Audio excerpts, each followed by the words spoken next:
Bueno, arrancamos. Rápido, repaso generalidades. Algunas cosas las charlamos con Sole, no, nos repetimos muy poco, así que vamos rápido.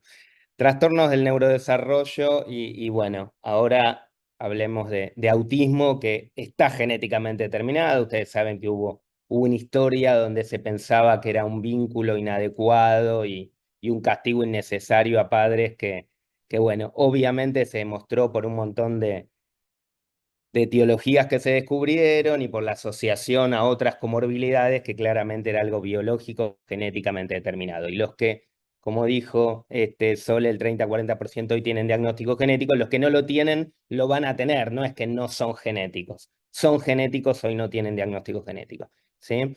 La incidencia es cada vez más frecuente. Cuando yo empecé neurología hace 20 años, era uno en 200, 300.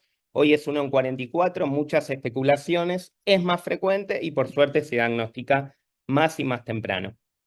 Prevalencia 4-1 en varones, otra demostración de que es algo genético, y la protección de las hormonas femeninas, pero también causas genéticas que hacen que sea menos frecuente en mujeres. Existen déficits cognitivos atípicos que vamos a charlar y las comorbilidades. Y esto que les hablaba de prevalencia de cada vez más frecuente, ¿sí? Para el CDC hoy, ¿sí? Uno de cada 36 niños de 8 años ha sido identificado con trastorno del espectro autista, ¿sí? Y la prevalencia se calcula en cerca del 2,3%. Sepan que la gravedad hoy es qué tipo de ayuda necesita el paciente, si necesita una ayuda muy notable, notable, o si simplemente necesita ayuda. Esto lo paso para seguir hablando de genética. Y que el diagnóstico sigue siendo clínico es el diagnóstico. No quiere decir que no necesitemos el diagnóstico etiológico. Esto se nombró y es muy importante. No es, no, bueno, tiene autismo, frenemos. Tiene autismo y por qué es muy importante. Este, Sole habló de que se termine la búsqueda, a veces genera alivio familiar. Sole habló de que se puede hacer un asesoramiento genético, es importante para planificación familiar, pero también hoy hay, ¿sí? Por suerte, lo que no existía en otro momento, ¿sí? Que son dos circunstancias, uno entender, y ahora vamos a ver a veces los mecanismos de disfunción que generan el autismo, y entonces uno puede ver a veces en cada etiología genética qué tipo de tratamientos puede ser más efectivo. Y existe algo que se llama medicina de precisión, que podríamos decir, entre comillas, blanda, que es a ciertos pacientes con cierta disfunción GABAérgica, ciertas drogas le van a hacer bien. Y una medicina de precisión más dura es que hoy existen, ¿sí? Ya trabajo fase 3, por ejemplo, de ASO intratecal, en Angelman, en Dravet, en SYNGAP. O sea, hoy es importante también para el tratamiento, no solo para asesorar. Bueno, las comorbilidades deben considerarse siempre a la hora de elegir, ¿sí? Todo tipo de tratamientos, incluso rehabilitación. Y esto es algo que me parece muy importante, que también dependen de la etiología, las comorbilidades que va a tener el paciente. Que como mostró Sole también, ¿sí? No es solo autismo, ¿sí? Y el autismo, ¿sí? Es un déficit en la comunicación social, son intereses restringidos, es un déficit en la comunicación verbal y no verbal, pero también hay una alteración en la respuesta inmune, pero también hay en el cerca del 40% de los pacientes hay déficit intelectual, puede haber ansiedad, puede haber depresión, muchas veces hasta el 80% hay TDAH asociado. El 30% de los pacientes tiene epilepsia, el 70-80% de los pacientes tiene un electroencefalograma alterado. Muchos pacientes, y esto está a veces subtratado, tienen desafíos gastrointestinales, muchos, ¿sí? Dismotilidades, selectividades alimentarias. Pacientes que tienen, o sea, he visto en mi consultorio un paciente con escorbuto, ¿sí? Con déficit de vitamina C por la selectividad alimentaria. Entonces, paciente con severa selectividad alimentaria, hay que darle, ¿sí? Un suplemento vitamínico. Después tratamos de mejorar esa situación que no se mejora a día, en pocos días, ¿no? Disfunciones sensoriales, ¿sí? Muchos pacientes tienen trastorno en la integración sensorial, habitualmente en más, ¿sí? Son hiperreactivos. Puede haber, ¿sí?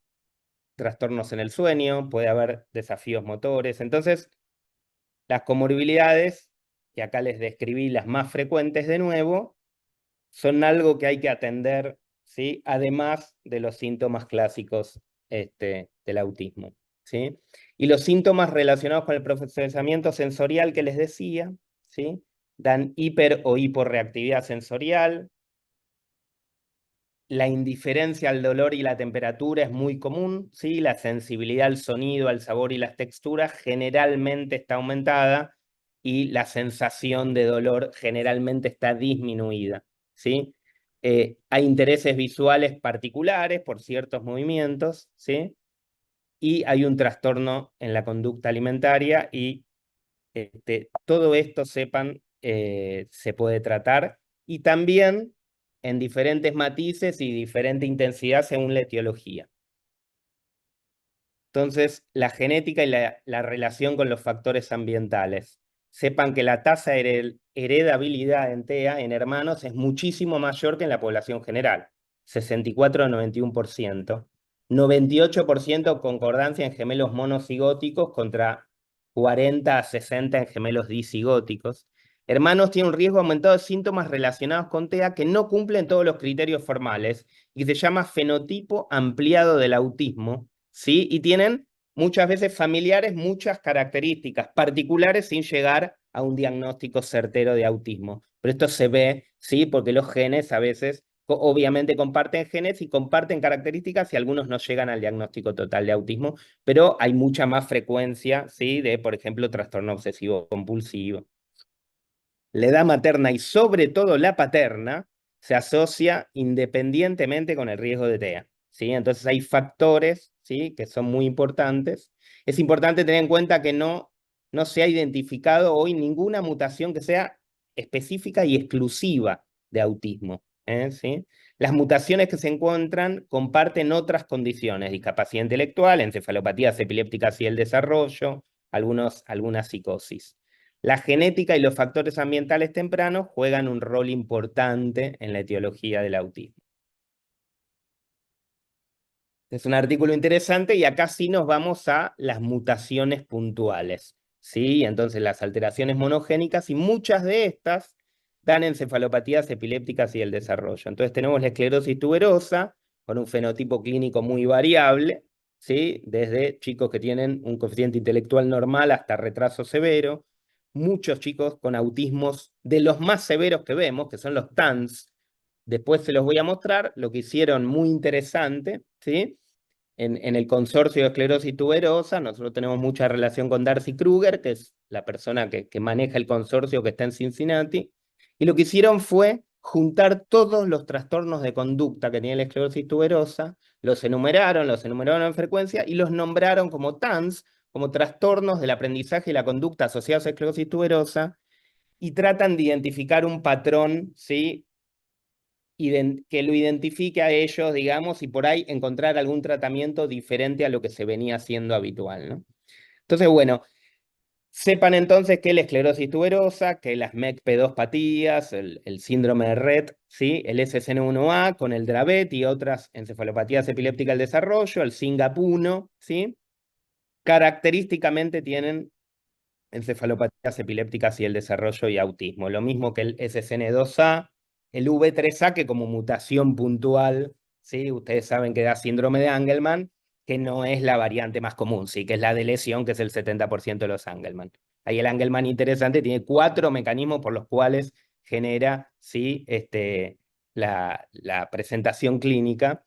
Y algo interesante es que al Angelman se lo nombra muchas veces como ejemplo de autismo y realmente después de ver muchos pacientes, uno lo que ve es que la minoría de los pacientes con Angelman son autistas. Tienen mucha alteración de la conducta, generalmente mucha ansiedad, mucha hiperactividad, TDAH-like, pero generalmente no autismo, al revés, tienen un interés social aumentado, ¿sí? El Green 2B sí da mucho autismo.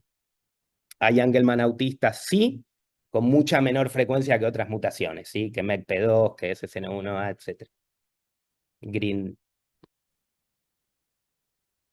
Bueno, entonces factores ambientales también les nombré, ¿sí? Se sabe que si uno es prematuro, que si uno tiene bajo peso, que si uno tuvo antecedentes de una hemorragia interventricular por prematurez, o si uno tuvo sepsis temprana, o si la madre, ¿sí?, tuvo una infección y el feto perinatal, ¿sí?, o si tuvo fiebre durante el embarazo, y sobre todo ciertas infecciones, obviamente muy severas en el primer trimestre, toxoplasmosis, rubiola, etcétera, ciertos teratógenos, ¿sí?, ciertos agroquímicos, el alcohol fetal, otros tóxicos en el embarazo, son pacientes que tienen muchísimas más chances de tener autismo que si hubiesen tenido un embarazo tradicional sin estas noxas. Y acá les hablo un poco de esclerosis tuberosa. Me parece que los neurólogos infantiles nos vamos a convertir lentamente un poco más en neurooncólogos de lo que éramos, ¿sí? Y esto se los digo por la patología de la vía mTOR, ¿sí? Hoy también está de moda la vía del GATOR1, ¿sí? Y hay muchas patologías, ¿sí? Hoy son las mTORpatías que dan, ¿sí?, encefalopatías epilépticas y el desarrollo, autismo y otros desafíos. Entonces, lo interesante, ¿sí?, de esta vía, y que hoy se relaciona con las gliopatías, en algún momento se pensó es todo neuronal, ¿no? La conducta, la epilepsia, se imaginó todo que era una disfunción de la corteza cerebral. Bueno, el sistema nervioso central es mucho más complejo, ¿sí? Y hay cambios morfológicos y funcionales en las células de la glía, ¿sí?, que están compuestos por los astrocitos, por los oligodendrocitos y por la microglía, ¿sí? Se ve alteraciones, por ejemplo, en el complejo esclerosis tuberosa, que son un poco el causal fisiopatológico de el autismo, la epilepsia, el compromiso cognitivo, ¿sí? Y se ve que hay fenómenos proinflamatorios y proepileptogénicos, ¿sí?, en estos pacientes, que son un poco lo que les decía, los responsables de la epilepsia y de los trastornos, ¿sí?, asociados del neurodesarrollo de la esclerosis tuberosa. Los astrocitos muestran mayor proliferación de lo habitual, mayor activación de lo habitual y mayor expresión de mediadores proinflamatorios de lo habitual. Entonces, hay un fenómeno inflamatorio desmesurado que es un poco el causal de todo.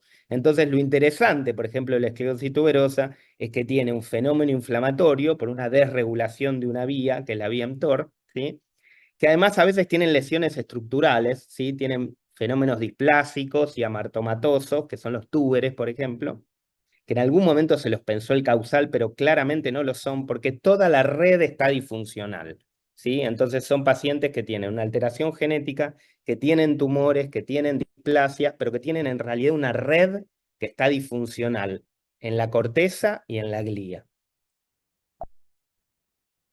Y toda esa red disfuncional e inflamada es la que genera esto, que les traje como modelo interesante y que en realidad lo podrían copiar las otras enfermedades. Lo charlé un poco con la gente de Angelman en Estados Unidos y lo charlé un poco con la gente de Dravet en España, como en realidad cada, ¿sí?, subsíndrome y etiología monogénica, podría ser los SYNGAP también,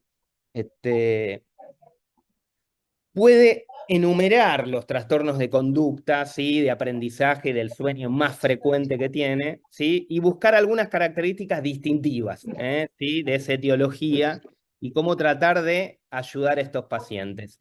Ellos hicieron un paraguas que después lo hicieron círculo y están trabajando mucho en esto. Hay un consenso de TANS simplemente en esclerosis tuberosa, y hoy es este círculo y están tratando de hacer guías y de tratamientos dirigidos y un tratamiento cognitivo-conductual específico para el autismo asociado a la esclerosis tuberosa, que es diferente al TCC de otros autismos por ciertas características. Entonces, miren si lo genético es importante, ¿sí? Miren si lo etiológico es importante. No solo para saber que estos chicos tienen tumores, que tienen más epilepsia refractaria, que hay que chequear el riñón porque pueden tener una alteración y el pulmón en las mujeres adultas, etcétera, sino porque a veces el autismo también tiene algunas características peculiares que por ahí necesitan alguien con un poco más de experiencia en la terapia ocupacional, en la psicología cognitiva.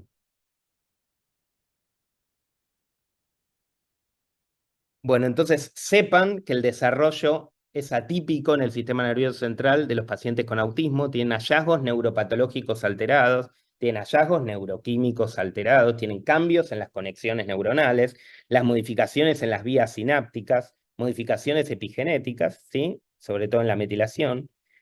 Hay un fenómeno inmunoinflamatorio, hay una alteración también en el eje microbiota intestino-cerebro, hay una alteración muchas veces en el funcionamiento mitocondrial y que siempre hay comorbilidades asociadas al autismo que hay que ir a buscarlas y tratarlas. Y la neuropatología entonces dice que hay un aumento en el número de neuronas, que hay un aumento en el peso cerebral total, que hay un trastorno en la migración neuronal, que hay un patrón laminar anormal, que el radio entre glía y neurona está disminuido, ¿sí? Que hay una alteración a nivel neuroquímica, ¿sí? En el glutamato, en el GABA, que hasta se puede ver por una espectroscopía, ¿sí? Serotonina, dopamina y acetilcolina.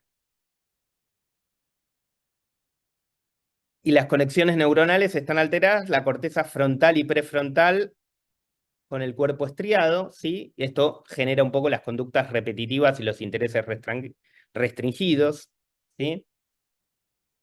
La amígdala, la reducción del volumen y aumento de la densidad, modula funciones críticas, el miedo, la ansiedad, la conducta social, y el cerebelo, ¿sí? Que muchas veces se lo pensó como órgano único del equilibrio y nada más, pobre cerebelo, y hoy nos damos cuenta que interviene en el lenguaje, en la conducta, y bueno, desempeña un rol importante en la aparición del trastorno del espectro autista del cerebelo, ¿sí? Y a nivel de vías de señalización, la vía WNT es un poco la causal del sobrecrecimiento neuronal, ¿sí? La vía mTOR, sinaptogénesis y corticogénesis, la vía del PTEN, y hay un gen alterado, alargamiento y adecuada ubicación axonal, otra vez la vía mTOR, y todo esto lleva a la apoptosis neuronal, ¿sí? A estabilidad mitocondrial, inestabilidad mitocondrial, ¿no? Bueno, un poco esta es las disfunciones funcionales, ¿sí? Y las modificaciones epigenéticas también son importantes. La metilación, hay modificaciones epigenéticas post-traduccionales sobre el DNA que permiten una estabilidad genómica y regulan así la función celular, y hay inestabilidad en los niveles de metilación y está muy relacionado esto con trastorno del espectro autista. Hay fallas mitocondriales bioquímicas identificadas en niños con TEA, características clínicas, genes asociales y hoy biomarcadores. No estamos diciendo que son enfermedades mitocondriales, ¿sí? Tradicionales. Soledad es experta en esto, ¿sí? No es característico que por ahí la enfermedad mitocondrial tradicional como la conocemos tenga ¿sí? Un porcentaje aumentado de autismo. Lo que se piensa es que muchos chicos con autismo quizás en realidad tienen como una disfunción mitocondrial que explicaría, falta la demostración de esto, ¿sí? Que explicaría ciertas circunstancias, ¿sí? Y esto se ve en sin número, ¿sí? De patologías genéticas hasta cromosómicas. No es una patología mitocondrial primaria para que se entienda esta idea, ¿sí? La disfunción mitocondrial afectaría a un 30%, hasta el 80% de los niños con TEA, siendo una hipótesis fuerte con marcada hiperactividad, ¿sí? En ciertos complejos mitocondriales. El diagnóstico siempre sepan que es clínico, ¿sí? Lo dijo Sole antes. Hay herramientas que están validadas, ¿sí? El test de ADOS, ADIR. La neuroimagen en algunos pacientes es importante, ¿sí? Esto de lo que se ve del crecimiento, ¿sí? De ciertos sectores del sistema nervioso central tiene que ver más con modelos preclínicos y de interés académico que con lo que hacemos en la realidad. Ciertos pacientes con retraso, con epilepsia, obviamente merecen una neuroimagen, la inmensa mayoría de los chicos con autismo. Detección de biomarcadores tempranos siempre es muy importante. Acá hay algunos modelos animales que hoy se los voy a pasar. Sepan que hay ciertas estrategias que exceden a lo que uno imagina, ¿sí? Y depende a veces de cuál fue la alteración, ¿sí? Genética, pero que el tratamiento es siempre interdisciplinario y es con terapeutas y a veces muchos médicos, y puede coexistir más de un neurólogo. Puede haber un neurólogo que se especialice un poco más en epilepsia, otro más en sueño, ¿sí? Probablemente necesitemos aprender cada uno de los neurólogos más de otras ramas que están muy cercanas a lo nuestro, ¿sí? Entonces, lo que hacemos sobre todo epilepsia refractaria, y tenemos que manejar también conducta, sueño, ciertas alteraciones cognitivas que se ven progresivas porque todos nuestros pacientes con encefalopatías epilépticas del desarrollo lo van teniendo. Entonces, bueno, y hay ciertos, ¿sí? Hay ciertas investigaciones en cuáles serían los tratamientos farmacológicos ideales para ciertas alteraciones del sueño o de conducta, etcétera, que ahí se los pongo en este gráfico. Y algunas a modelos experimentales, ¿no? Todavía. Pero bueno, si el estudio del paciente es la historia clínica, el examen físico, se empieza, como dijo Sole, a veces por el cariotipo, por el microarray. Cuando no hay diagnóstico, o el frágil X era un poco lo de nuestra época de hace 20 años, cuando no hay diagnóstico, se pasa a lo que hoy conocemos como paneles dirigidos para autismo, o en algunos casos el exoma, o a veces hay que llegar al genoma o al trigenoma, ¿no? La importancia de un genetista a veces para la dismorfología, cuando los pediatras o los neurólogos no lo podemos hacer, y en realidad hay clínicamente evidente al examen físico algunas características nos podrían englobar en un síndrome, y a veces del genetista, del neurogenetista, para la interpretación o del neurólogo de las mutaciones, ¿no? Esto es importante también. ¿Quién hace el estudio? ¿Quién lo interpreta? Y la interrelación a veces de, ¿sí? El biólogo molecular, el neurólogo, el genetista, y sepan también que es un estudio vivo entre comillas, de que si no hay diagnóstico, se puede volver a releer ese exoma o ese genoma 2, 3 años después, porque en las bibliotecas, ¿sí? Genéticas puede haber aparecido una mutación 6 meses después de que yo corrí ese exoma, y donde ese paciente que no tenía diagnóstico, 6 meses después, con ese mismo estudio, tiene diagnóstico. Entonces, es de buena práctica, si el exoma no dio nada, entre comillas, volver a leerlo. ¿Sí?